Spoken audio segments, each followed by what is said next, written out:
Alright, so it's May the 31st, and this is my update on my breakthrough year 2017. I decided to take a little time off and go on a camping trip. I felt like the alone time that I was getting in here was preparing me for this trip that I just have been on. And so my aim was to go to a place called Ainsworth Hot Springs. The first day that I went, it was Sunday, and I was so freaking cranky and irritated and frustrated, and it was just like not me at all. I was just so angry, and I couldn't figure out what was going on, and I kept taking all these wrong turns, and the grace just was not there for me to travel like I usually do. And I ended up in this like shitty little campground, and I was so like perturbed and discouraged that I just wanted to turn around and come back here.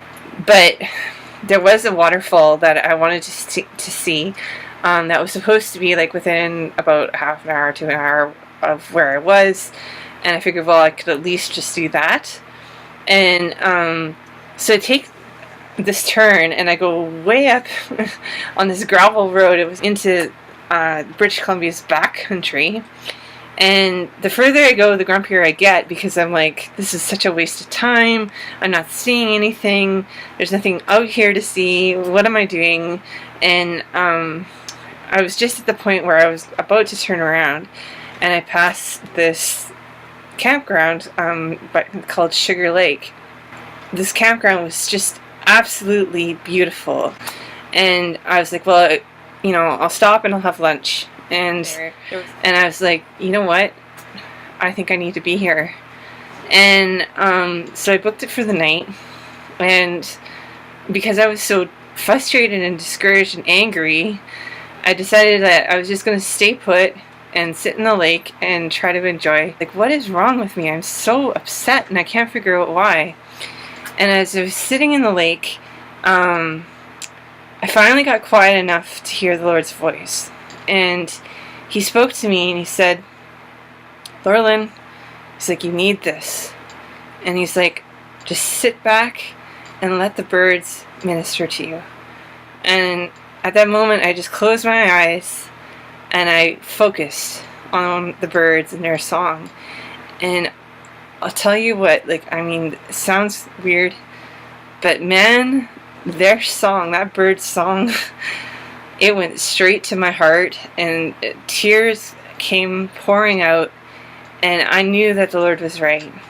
And an hour or two later, I was sitting there eating dinner and debating on what I should do like the next day and stuff like that.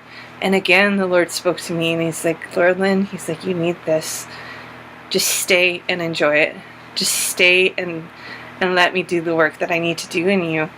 And and again, I just broke into tears, and I knew that there was something that he was, like the pastor said tonight at Bible Truth, he was drawing the poison out of my spirit from the chaos of the nasty roommates that I had at the other house, and also the special needs house where I was an employee there.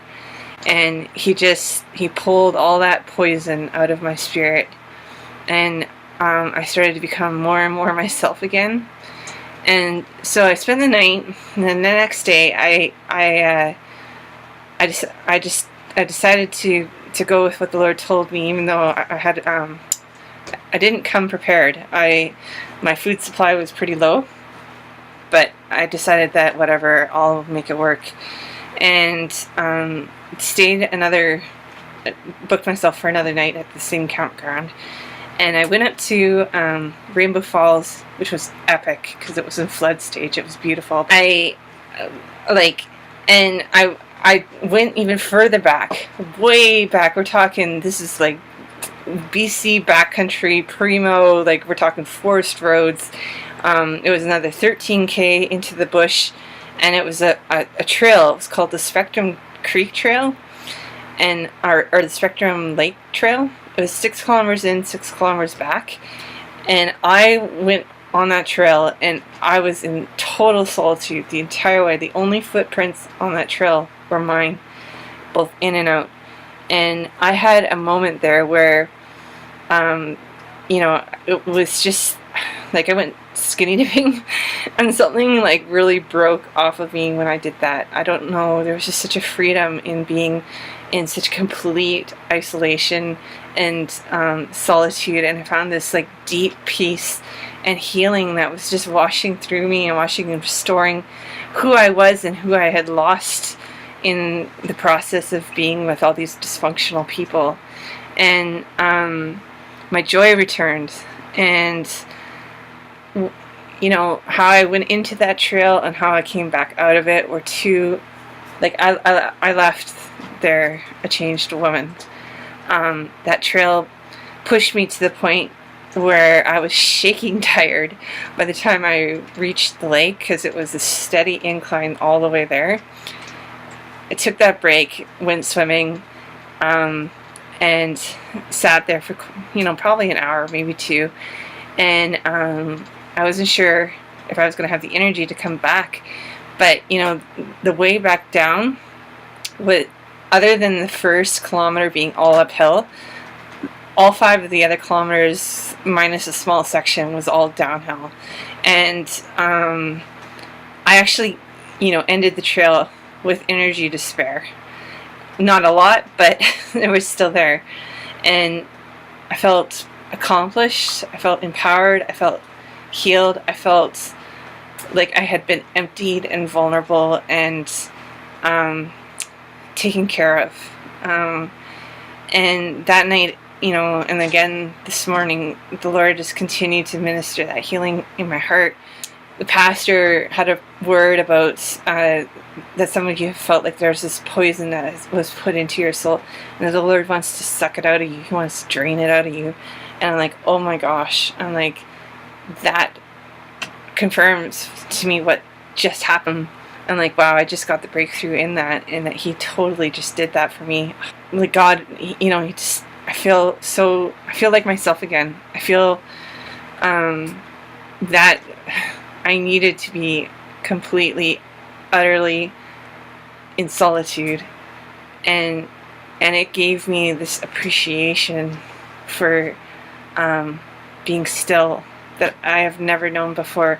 And it also gave me an appreciation, I don't even know how I could love nature anymore, but seriously, those birds were singing the song of heaven to me. Like, they were amazing. So it was just an incredible trip. It was not at all what I had planned. I was 46 kilometers into the bush at one point, like far from civilization, and it was exactly what I needed. And I feel changed, I feel different, and I feel like this is kind of like the start of something again new. Like, it was a turning point in my life and in this year, and there was a security in it.